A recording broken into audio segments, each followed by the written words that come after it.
Because all the other months kita ni jadi insan yang lalai. Tetapi bulan Ramadan ni Allah jadikan kita macam, okay, you use this 1 month to elevate yourself to become something yang lebih bermakna, lebih baik, dan perkara itu Allah jadikan ia mencukupi untuk kehidupan setahun kita.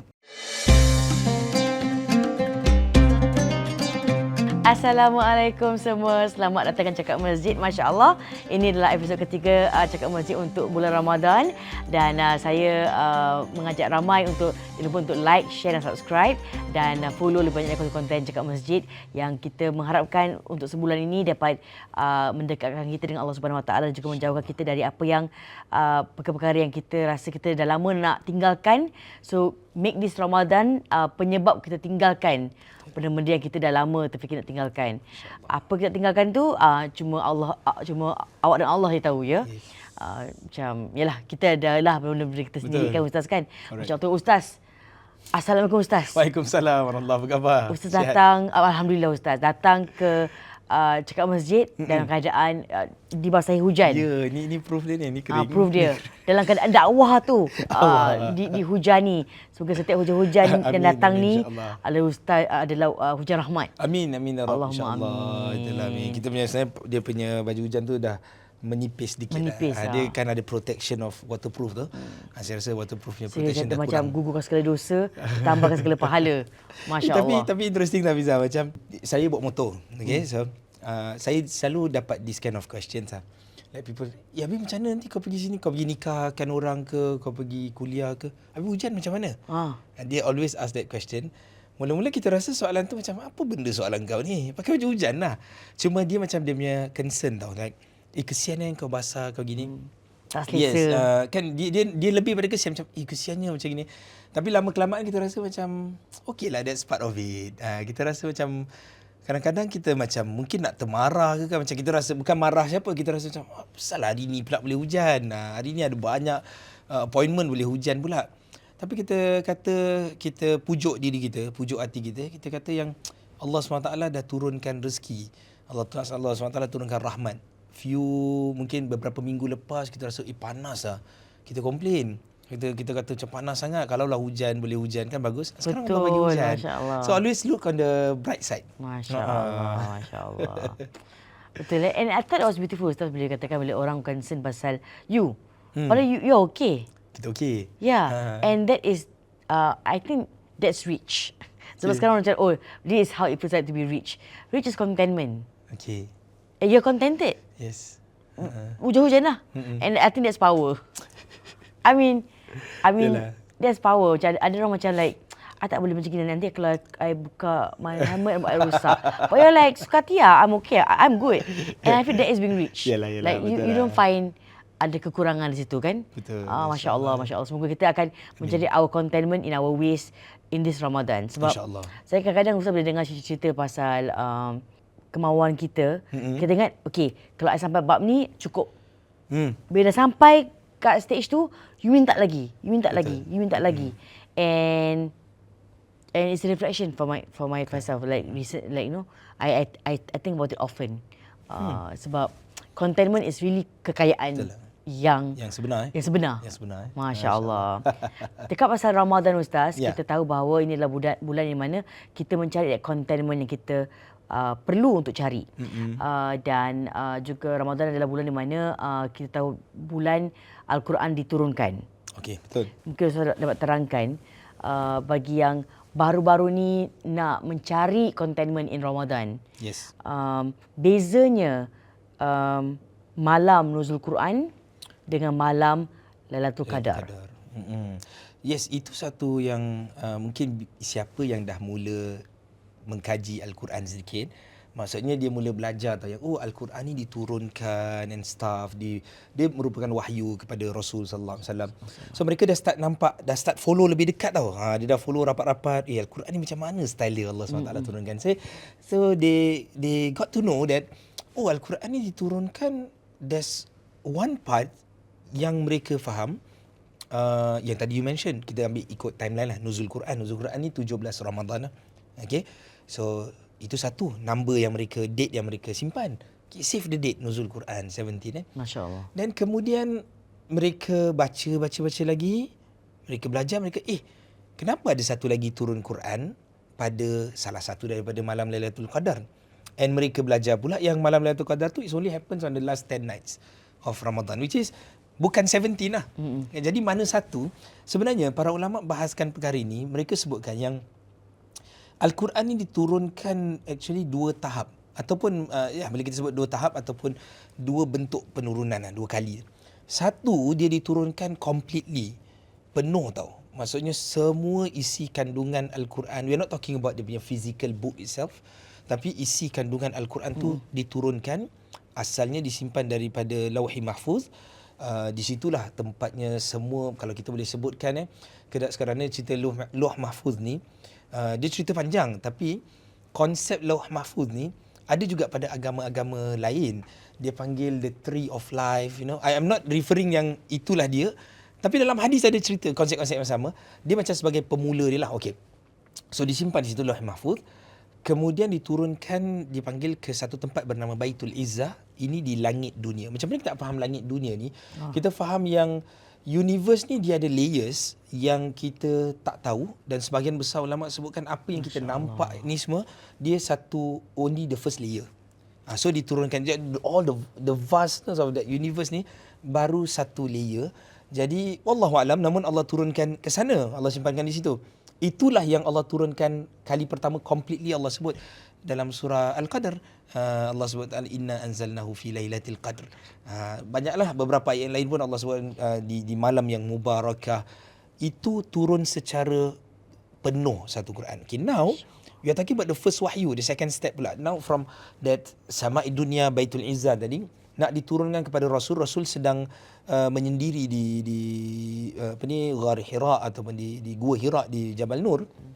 So wahyu pertama turun adalah Iqra bismi rabbikal ladzi khalaq, sampailah 5 ayat yang pertama daripada surah Alaq tadi. Itu yang para ulama sebut diturunkan pada malam nuzul Quran. Jadi bulan Ramadan. So bulan Ramadan ni dia special. That's why Allah mention syahrul Ramadan alladzi unzila fil Quran. Bulan Ramadan tu adalah bulan yang diturunkan padanya Al-Quran. Dia diturunkan, kalau you kata diturunkan selepuk satu kali pun, is on the last 10 nights. Kalau you kata the first wahyu pun Allah SWT berikan pada Rasul sama dalam bulan Ramadan juga. So beautiful lah bulan Ramadan ni. Masya Allah, Masya Allah Ustaz.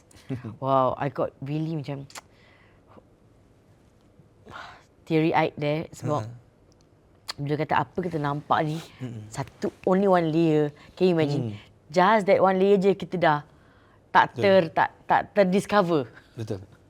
Dan ini beribu tahun manusia masih mencari, memahami, dan tak dapat memahami. Tak dapat lihat semua pun. Tak boleh. And it's only the first layer.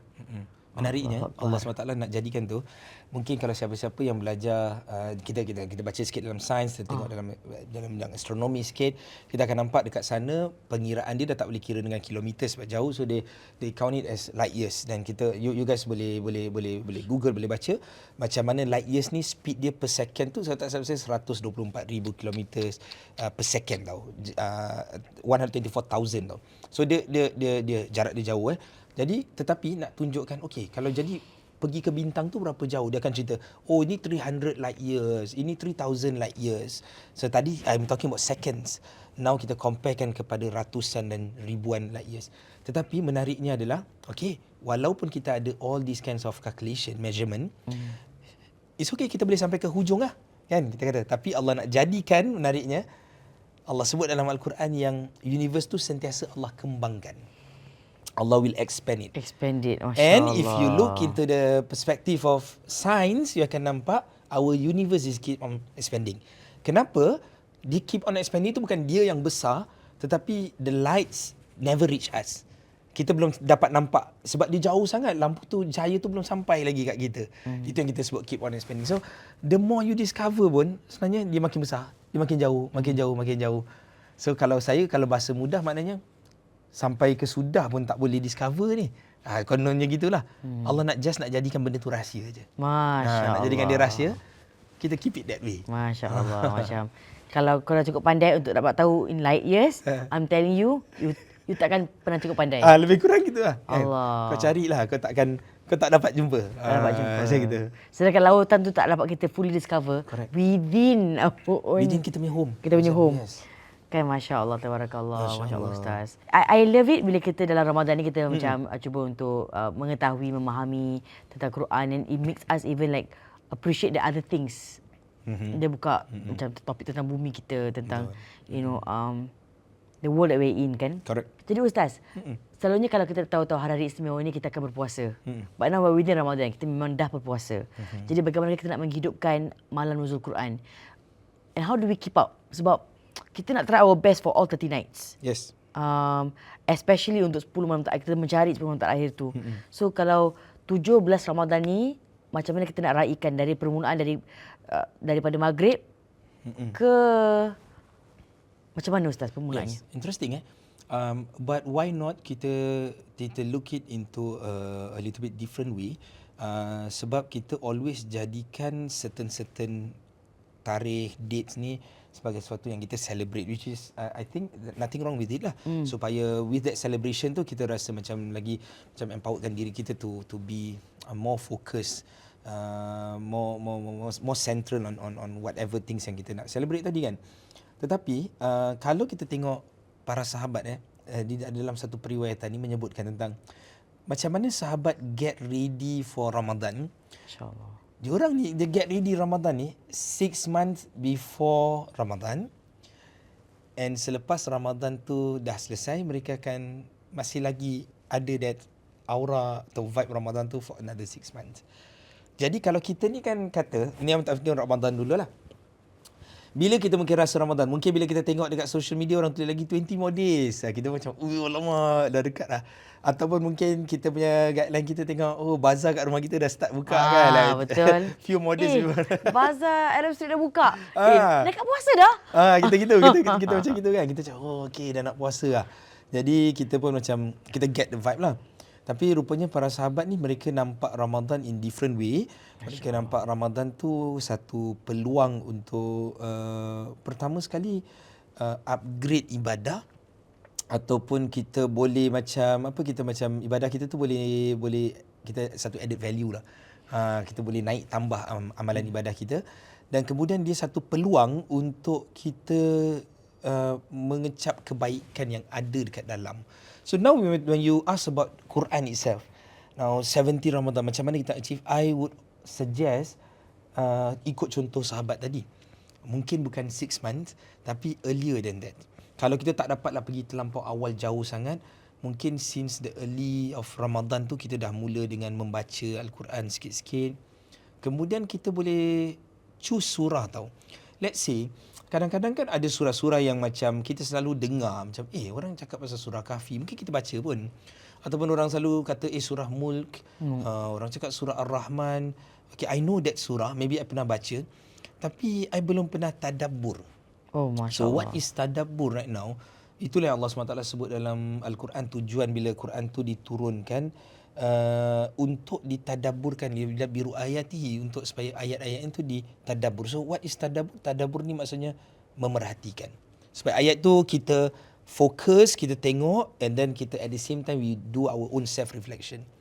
Kita buat self check kita macam mana kita punya pemahaman align ke tidak dengan ayat-ayat Allah SWT ni. So itu yang saya rasa, not just about the date 17 of Ramadan tadi, tapi kita start earlier dengan kita jadikan Al-Quran tu rutin kita. It's not easy lah untuk jadikan Al-Quran tu rutin kan. Macam ada certain benda kita jadikan rutin sebab kita rasa kalau tak ada susah. Contoh makan. So everyday kita kena makan. Mungkin ada orang dia skip breakfast lagi ni, tapi dia tak akan skip the whole thing. Dia akan, okay, I ambil late breakfast, I ambil terus lunch or whatever. Tapi perlu. Sebab apa? Basic dia perlu bukan pasal energy dia. Dia basic dia perlu pasal kebiasaan. Dia kebiasaan dan dia lapar. Macam ini yang kick in that idea that I need to eat. So apa yang boleh kick in our idea tu that we need to read Quran? Kita tak dapat benda tu. Kita mesti mencari perkara tu. That physical. Kadang-kadang benda-benda kadang lupa makan, tapi teringat makan sebab lapar. Yeah. You have that. Jadi macam mana kita nak rasa kekosongan tu untuk cari Quran, Al-Quran Allah. Wow, that's something for us untuk cari Ramadan ni, Ustaz. Betul. Untuk rasa macam hari ni tak lengkap sebab belum baca lah. Belum baca Quran. Belum dapatkan something lah from Quran. Belum something. Ya Allahu Akbar. Treat it as makanan you. Kalau tadabbur ni Ustaz, what do you suggest kalau kita nak meraihkan nuzul Al-Quran dengan bertadabbur, do you think we can do it alone atau best untuk kita mencari kawan-kawan, mencari ustazah, mencari ustaz? It's always the best kalau kita dapat buat sama-sama lah with others, sebab benda boleh dapat ramai-ramai punya fadilat, kebaikan. Kenapa kita nak buat seorang kan? Macam you can share the whole plate together. Kenapa you nak kena habiskan seorang, that kind of thing. Jadi saya rasa macam pertama paling terdekat family lah. Mana usahakan untuk kita dapatkan bersama ahli keluarga dulu. Tapi tak semua orang dapat perkara tersebut lah. Ada orang dia macam, kadang-kadang kita tengok orang, kita tengok macam bagus dia dengan family dia, like they can do this together, which is okay, good. Tapi mungkin kita punya dengan kawan-kawan, mungkin kita punya dengan mungkin random people dalam kelas, dalam online classes ataupun so on. So jadi do that, try to get that. Tapi at the same time penting juga untuk kita do our own self reflection sendiri. Sebab bila kita duduk sendiri, kita ada dalam kita punya zone yang kita rasa tak ada siapa-siapa yang akan judge kita. Kita tengah communicate directly dengan Tuhan. So when we read some ayat, yang ayat tu macam ini Allah nak try to tell us something. Jadi kita nampak macam ini maknanya directly kena pada kita. Tak ada any judgement from any other people. Directly hubungan kita dan ataupun communication kita dengan Allah SWT. So both ways saya rasa important, equally important. Masya You need Allah. people around you to always to motivate us, but at times kita nak kena keadaan diri kita menyendiri supaya kita boleh dapat sesuatu dalam bentuk yang lebih mendalam. Saya rasa ni macam kita life kita, kehidupan kita ni senang leka tau. Kita senang lalai. Kita lalai on a daily basis, kita lalai on a weekly basis, kita lalai on dia macam yearly tau, macam months go pass by through macam gitu je. Katalah bulan Ramadan ni, kita ambil konsep bulan Ramadan ni, dia sebenarnya kenapa Allah bagi kita Ramadan lah? That's the thing lah. Kenapa Allah siapkan satu bulan? Dia susah tetapi dia mempunyai fadilat yang besar. Dia susah ni pasal kena puasa lah. Dia susah sebab tahan lapar, tahan dahaga. Dan kita puasa ni, kita bukan cakap puasa makan minum kan, kita puasa every single thing semualah kan. Kita berpuasa. So kenapa kita kena buat benda tu, dan kenapa pula Allah akan bagi kita reward yang besar lah. Allah sediakan. Okay, why not? Tak payah dapat reward tu, just keep it simple as any other months. Dan kita pula tak payah nak susah-susah puasa. Okay. Because all the other months, kita ni jadi insan yang lalai. Dan orang yang lalai, dia akan jadi insan yang rugi. Jadi Allah sengaja ambil beberapa waktu-waktu tertentu. Not just Ramadan, there are few other timings also. Tetapi bulan Ramadan ni Allah jadikan kita macam, okay, you use this 1 month to elevate yourself, to become something yang lebih bermakna, lebih baik. Dan perkara itu Allah jadikan ia mencukupi untuk kehidupan setahun kita. Okay, saya sebutkan setahun tu kenapa? Contoh kita kata, misalnya macam orang yang berpuasa, kemudian dia sambung dengan puasa 6, example kan. Easily Nabi sebutkan, siapa yang puasa bulan Ramadan complete, dia tambahkan puasa 6, dia macam puasa setahun. So, banyak perkara-perkara yang terkait dengan Ramadan ni akan ditambah. So, kalau orang tu dia buat ibadat pada malam Lailatul Qadar, dia akan ditambah pahala tu menjadi 1000 bulan, which is around 83 years. So more than enough apa yang kita perlukan. Cuma sekarang ni adalah macam mana kita nak didik diri kita to see Ramadan differently. That's the thing. Sebab boleh saja orang datang macam, alamak licin lah puasa, aduh penat lah. Kita tak rasa look forward. There are certain people yang kita nampak very look forward. Dia macam, apa yang ada sebenarnya dalam bulan Ramadan yang buatkan dia suka? We need to find that. So in order to find that, saya rasa macam kita kena berjinak-jinak dulu dengan Quran. Masya Allah. Kita kena dekatkan diri. Quran tu dah ada. So dia stay kat situ je. You baca, you tak baca, dia tak berubah. Dia tetap dekat situ. Dia kena apa. Don't worry about that. Dia tak ada masalah. Tapi worry about yourself. Worry about yourself. When you never pick it up from you punya cupboard, from you punya rak-rak kan, shelves kan. You belum buka dan belum menghayati makna-maknanya. Start small. Kita can start with all the basic surahs. What is Qul Huwallahu Ahad? What's the meaning when Allah itu As-Samad? Apa maksudnya? Apa maksud bila kita nampak Allah itu the sustainer? Try to understand how did Allah SWT sustain our daily lives macam mana. So itu yang kita panggil tadabbur. So tadabbur is not just oh ini maksudnya begini, tapi do some reflections on the meaning to yourself. Kan kita tengok diri kita ni apa yang kita dapat daripada ayat-ayat tersebut. Masya-Allah, because the Quran connects with everyone. By right sepatutnya begitu. Masya-Allah. Thank you Ustaz, dan semoga kita dapat mungkin kita melalui Ramadan tiap-tiap tahun berpuasa sahaja, tapi kita tak internalize it dengan mengamati nuzul Al-Quran malam Lailatul Qadar, dan mungkin dengan perkongsian Ustaz Hidayat hari ini kita dapat celebrate our really internalize nuzul malam nuzul Quran dengan doing your first tadabbur, ataupun you've done tadabbur before but you nak betul-betul buat untuk merasakan tahun ini. Selamat berpuasa, salam Ramadan. Jangan lupa untuk terus follow, like dan subscribe untuk Cakap Masjid, dan terus menderma ke Masjid Al-Amin.